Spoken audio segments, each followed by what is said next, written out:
कोई भी व्यक्ति जो अच्छा कार्य करता है उसका कभी बुरा अंत नहीं होगा, चाहे इस काल में हो या आने वाले काल में।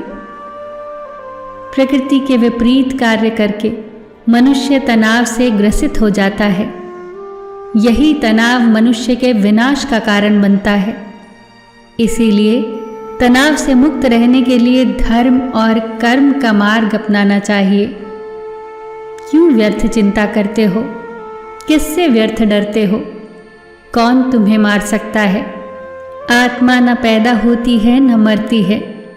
न तो ये शरीर तुम्हारा है और ना ही तुम इस शरीर के हो। ये शरीर 5 तत्वों से बना है, अग्नि, जल, वायु, पृथ्वी और आकाश। और एक दिन ये शरीर इन्हीं 5 तत्वों में विलीन हो जाएगा। किंतु आत्मा स्थिर है। आत्मा को न कोई शस्त्र काट सकता है, ना ही उसे अग्नि जला सकती है। उसे जल नहीं गला सकता, ना ही उसे वायु ही सुखा सकती है। तुम्हारा क्या गया जो तुम रोते हो? तुम क्या लाए थे जो तुमने खो दिया? तुमने क्या पैदा किया जो नष्ट हो गया? तुम ना कुछ लेकर आए थे, ना कुछ लेकर जाओगे। जो कुछ लिया यहीं से लिया, जो कुछ दिया यहीं पर दिया। जो कुछ मिला भगवान से मिला, जो कुछ दिया भगवान को ही दिया। इस बात पर विश्वास रखो कि जो हुआ अच्छा हुआ, जो हो रहा है अच्छा ही हो रहा है, और जो होगा वह भी अच्छा ही होगा। जो बीत गया उसका पछतावा मत करो और भविष्य की चिंता मत करो। वर्तमान चल रहा है। जिसे तुम मृत्यु समझते हो वही तो जीवन है। तुम एक ही क्षण में करोड़ों के स्वामी बन जाते हो और दूसरे ही क्षण तुम दरिद्र हो जाते हो। तेरा मेरा, छोटा बड़ा, अपना पराया, सब त्याग दो, फिर सब तुम्हारा है और तुम सबके हो। क्रोध से भ्रम पैदा होता है। भ्रम से बुद्धि विचलित होती है, और जब बुद्धि का विचलन होता है तो तर्क करने की क्षमता क्षीण हो जाती है। और जब तर्क करने की क्षमता क्षीण हो जाती है तो मनुष्य पतन की ओर अग्रसर हो जाता है। इसीलिए क्रोध से बचना चाहिए। मन बहुत चंचल होता है और मन पर नियंत्रण करना बहुत आवश्यक होता है। जो मनुष्य मन पर नियंत्रण नहीं कर पाते, ऐसे मनुष्य का मन उसकी शत्रु की भांति कार्य करता है और धीरे धीरे व्यक्ति गलत मार्ग की ओर अग्रसर हो जाता है।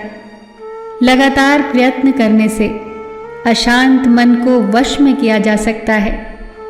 मन को वश में करना सरल भी है और दुष्कर भी। यदि मनुष्य धीरमति और दृढ़ निश्चय वाला हो तो वो सरलता से अपने मन को वश में कर सकता है, और यदि मनुष्य की मति धीर नहीं तो वो दृढ़ निश्चयी नहीं होगा। ऐसा मनुष्य जन्म जन्मांतर तक भटकता रहता है। परमात्मा में विश्वास से, धर्म में विश्वास से, सत्य में विश्वास से मनुष्य दृढ़ निश्चयी हो सकता है। कोई भी मनुष्य अपने कर्मों से भाग नहीं सकता। कर्मों का फल अवश्य भुगतना पड़ता है। इसीलिए सदैव शुभ और अच्छे कर्म करो। सही कर्म वह नहीं है जिसका परिणाम सदैव सही हो, अपितु सही कर्म वह है जिसका उद्देश्य कभी गलत ना हो। न सुख स्थायी है न दुख स्थायी है। ये संसार परिवर्तनशील है। परिवर्तन प्रकृति का नियम है। यहाँ कोई भी वस्तु स्थायी नहीं होती। हमारे शरीर की अवस्थाएं भी स्थायी नहीं है। फिर सुख और दुख स्थायी कैसे हो सकते हैं?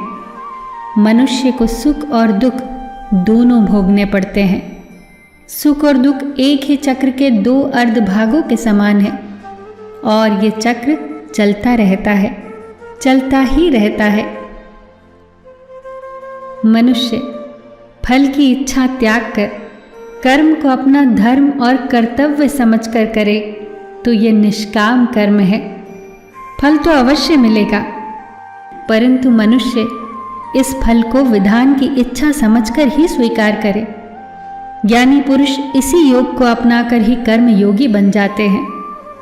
जो मनुष्य फल की इच्छा को ध्यान में रखकर कर्म करते हैं, उनका मन कर्म और कर्तव्य में विचलित हो जाता है।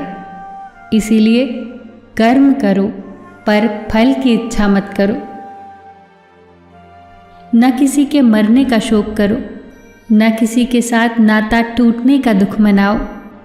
जिसे तू समझता है कि तेरी मृत्यु के बाद शोक करेंगे, सारा जीवन रोते रहेंगे, वो भी असत्य है। थोड़े ही दिनों बाद उन रोने वालों को तू हंसता खेलता देखेगा। मित्र 4 दिन रोता है, भाई 10 दिन रोता है, पत्नी इससे अधिक रोती है, माता सबसे अधिक रोती है, परंतु सबके आंसू धीरे धीरे सूख जाते हैं और उन आंखों में फिर नए नए सपनों की रोशनी चमकने लगती है।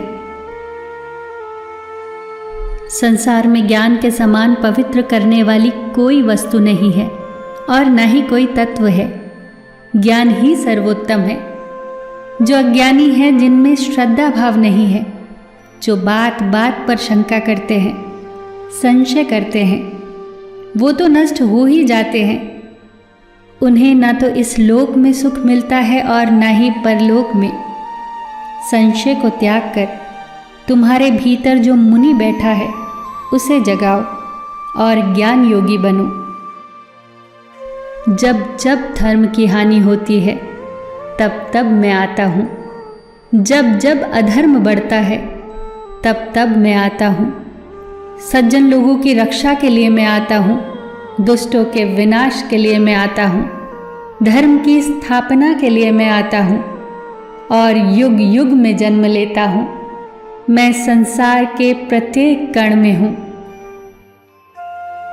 दोस्तों, जब भी मन परेशान हो, जब भी कोई राह नजर न आ रही हो, जब भी सलाह की ज़रूरत हो, जब सत्य जानना हो, जीवन को जानना हो, अपने अस्तित्व को जानना हो, तो गीता पढ़ लिया करो। गीता पथ प्रदर्शन के लिए सर्वश्रेष्ठ है। गीता से बेहतर कुछ भी नहीं। बार बार गीता पढ़िए। हर बार जीवन को देखने का एक नया दृष्टिकोण मिलेगा। हर बार कुछ नया सीखोगे। जीवन जीने की कला है गीता। पथ प्रदर्शन के लिए सर्वश्रेष्ठ है।